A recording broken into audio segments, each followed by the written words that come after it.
A ansiedade também é um assunto de Jesus. E você pergunta por quê?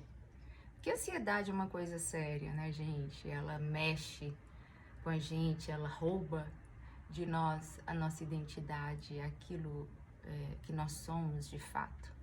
E é por isso mesmo que Jesus deixa cerca de nove versículos e outros tantos que ele vai falar depois, né, desse texto, acerca da ansiedade, como que a gente precisa se preocupar, como que a gente trata isso em nós.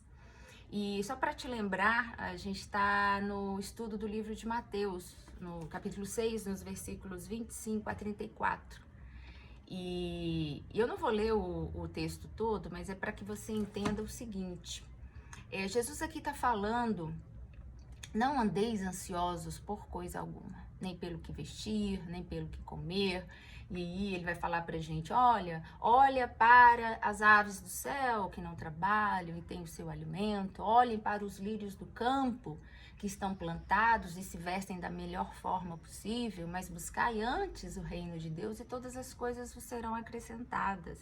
E ele finaliza, né? Não andeis ansiosos pelo dia de amanhã, porque a cada dia cabe o seu próprio mal, né? O dia de amanhã se preocupa consigo mesmo. E para te lembrar também que a gente está vindo de uma série de outros fundamentos aos quais Jesus está nos ensinando uma nova forma de ver a vida, né? Uma mudança de mente. E aqui também não seria diferente. É uma mudança para aquele povo e continua sendo uma mudança para a gente, tá? Eu vou falar algumas coisas aqui que eu acho que são essenciais para você entender esse texto. Primeiro, Jesus vai dizer que a vida é muito mais do que o alimento, a vida é muito mais do que o que comer, e o corpo é muito mais do que o vestuário. É a primeira coisa que Jesus vai dizer.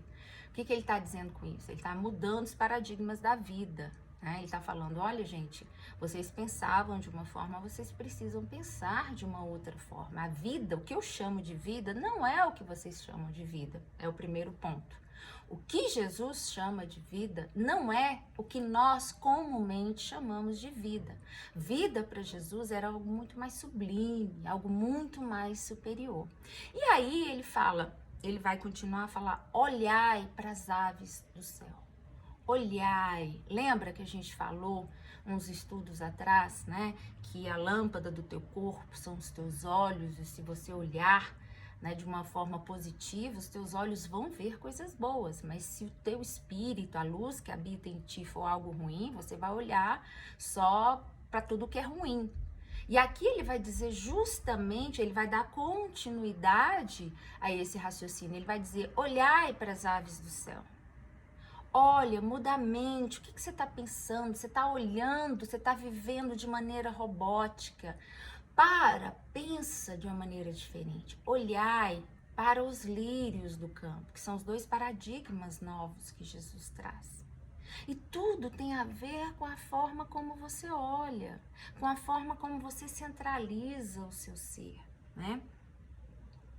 O Pai Celestial alimenta a ave, ele não vai alimentar você. Quer dizer, o que Jesus está dizendo eu sei que você tem que trabalhar para comer e não tem nenhum mal nisso, mas a forma com que você enxerga a vida, a forma como você constrói o seu raciocínio, a forma como você se dedica unicamente para a sua subsistência está equivocada.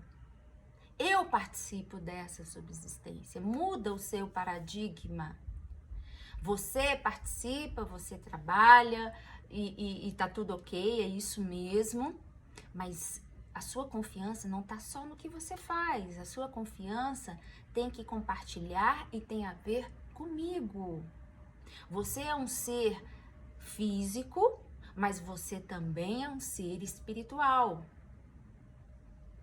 Aí Jesus, quando estava há 40 dias sem comer, que o diabo se lhe apresenta e fala: olha, você está com fome, não é? Então transforma pedra em pão. E Jesus vai dizer: olha, nem só de pão vive o homem, mas de toda palavra que procede de Deus. E Jesus vem e repete esse ensinamento, só que de uma outra forma.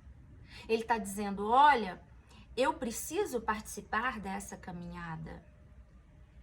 Você precisa racionalizar todo o processo de subsistência e não ir só andando e produzindo na vida como se você fosse um robô. Porque você precisa de um alimento espiritual e é ele que vai te gerar fé para viver. O que Jesus está dizendo é que a gente precisa tirar os olhos, né, do nosso cotidiano e começar também a alimentar o nosso ser espiritual. Porque ele vai dizer, a sua preocupação consegue mudar alguma coisa? Você consegue acrescentar um cabelo a mais na sua cabeça, um dia a mais na sua quantidade de dias para viver, só e unicamente pela preocupação e só e unicamente pelo seu esforço físico? É o que Jesus vai dizer.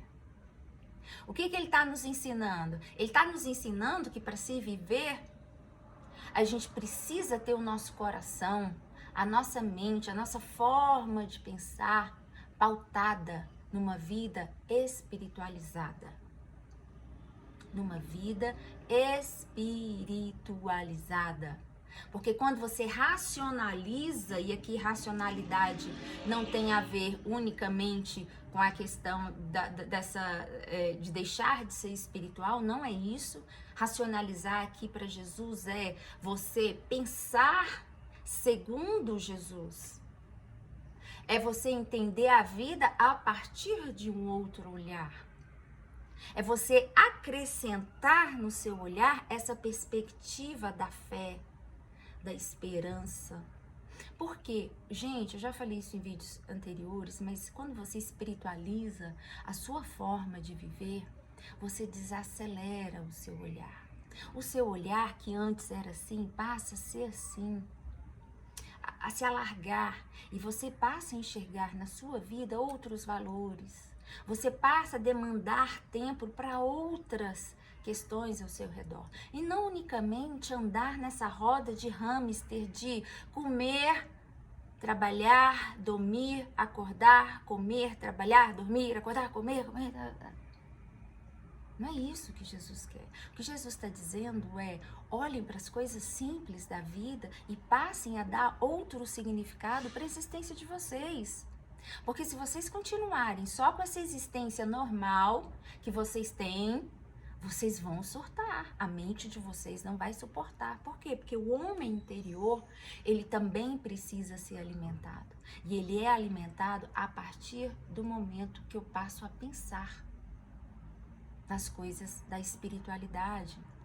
Nas coisas que a espiritualidade em Jesus me alimenta, que é também o quê? A bondade, que é ser longânimo, que é o respeito ao próximo, que é o amor. E eu vou alimentando em mim essas outras dimensões do meu ser. A ansiedade, ela tem muito a ver com isso. Quando eu falo de ansiedade segundo Jesus, eu não estou dizendo que a ansiedade, ela só é resolvida a partir disso, veja bem. Né? A gente precisa ser muito responsável com esse conteúdo, porque tem pessoas que têm ansiedades químicas, que são decorrentes de outros processos adoecidos na mente e que precisa ser tratado por meio da medicina, por meio das terapias. E aonde que a espiritualidade muda? Ela muda porque ela faz parte de nós. Nós somos também seres espirituais.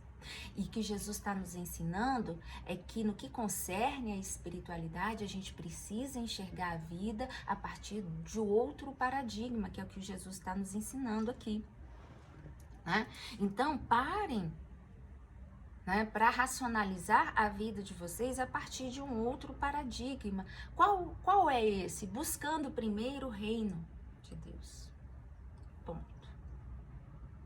Buscar o reino é o quê? É se alimentar de tudo o que Jesus foi, né? De tudo o que ele compreendeu como sendo legítimo e absolutamente necessário. Fujam das futilidades da vida. Paulo vai dizer, olha, Paulo, Pedro e todos os apóstolos, eles nos ensinam a viver nesse paradigma de Jesus. Paulo vai dizer, olha, eu aprendi a viver a contentar-me com tudo, com muito, com pouco. Ele vai dizer, eu aprendi a contentar-me com o que tenho. Contentamento é uma busca das coisas simples da vida, você buscar a se contentar. Alguém vai dizer, isso é uma vida medíocre. Será? O que é mediocridade para você? Que é o que eu tenho ouvido por aí, muitos pastores, irmãos, não se contentem com uma vida medíocre. Não é isso que Jesus está falando. E não é isso que o apóstolo Paulo nos ensina. O que eles estão nos ensinando é que viver sem ansiedade é você aprender a ter uma subsistência saudável. A ter uma subsistência simples, segundo Jesus. É não ficar maluco, é não perder a própria vida, tentando ter uma vida de luxos, de futilidades no nosso tempo e perdendo a própria alma. Resumindo, o que Jesus está dizendo é, olha, não tentem ganhar o mundo perdendo a essência de vocês. Não tentem ganhar a vida, o que vocês chamam de vida, perdendo o que eu chamo de vida, que é paz no coração, que é simplicidade, que é longanimidade, que é uma existência baseada em relacionamentos saudáveis, em uma vida de fato que não é uma vida sem problemas, mas é uma vida mais sóbria e mais equilibrada. É isso que Jesus requer de nós. Requer uma nova postura, uma nova forma de pensar, né? Uma nova caminhada em que você mesmo eleja, faça a eleição das coisas que te são mais importantes. E não permita que o mundo faça essa eleição por você. Porque fatalmente você vai entrar numa roda de hamster, já ouviu falar? Que você fica correndo ali o tempo todo atrás de algo imaginário, pensando que é isso que vai te fazer feliz. Quando na verdade o que vai te fazer feliz já está dentro de você. Pense nisso.